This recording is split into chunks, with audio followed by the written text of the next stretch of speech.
all right, I'm about to get dragged for this, I have no doubt, but it's an important conversation and I do think it needs to be had. It's a common struggle as well. I would say 80% of my clientele comes to me with this thought process in mind. Where do I find the energy and the time to work out, lady? Like, I get what you're saying, but how? Hear me out. Your kids are not an excuse for why you can't work out. They're actually the reason why you should work out. I work with women in their 40s and 50s, even some in their 60s, and one of the biggest stressors that I didn't even consider until I was working closely with these ladies is caring for your elderly parents. That role reversal that happens when your parents diagnosed with cancer or Alzheimer's or hurts their back and can't walk or needs care.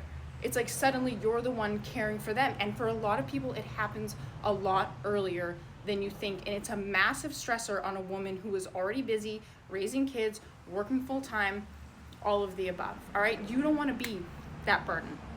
No, you want to be the one that's like, kid, want to go for a hike? Let me take the grandkids and we'll go play or whatever. You want to be living your life for as long as humanly possible. And I promise that the longer you exercise, everyone starts for aesthetics. You stay because you realize what it does for your mental health. We'll get to that when we're talking about burnout. But also, you're like, I just don't want to be like a weak bitch someday that can't care for herself. That's why I still do it at the end of the day. I can give two shits what I look like. That is ultimately the cherry on top for me at this point, right?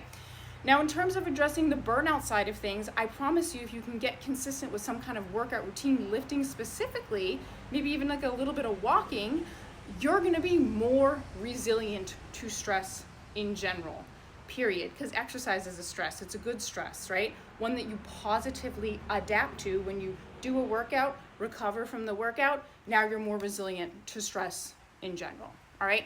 I think people get tripped up when they think they need to be doing these crazy workout routines 5 days a week at the gym for 90 minutes. Absolutely not.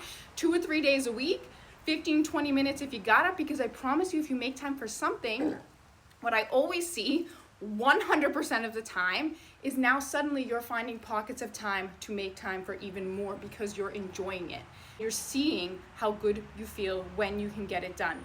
I have busy clients, so we get creative in terms of the length of the time of workouts. You don't need to be in the gym, right? Get a couple of sets of dumbbells, get yourself a couple bands, commit to even 3 days a week of a 20-minute lift. We do mini workouts, we do exercise snacks, we walk when we can. In that video, I'm literally walking in the parking lot of my kids' hockey camp, walking in laps. You just get it done. You fit it to these little pockets of time. And to anyone that says they don't have any time, there's a lot of nuance, and I'm sure there are people out there that don't have time. Like I said, I get to see a lot of women's lives. Some are certainly busier than others, and I'm not even comparing you to me necessarily, because I am a trainer, so it fits into my day a lot better. But I have busy clients that get it done. I promise you that you can.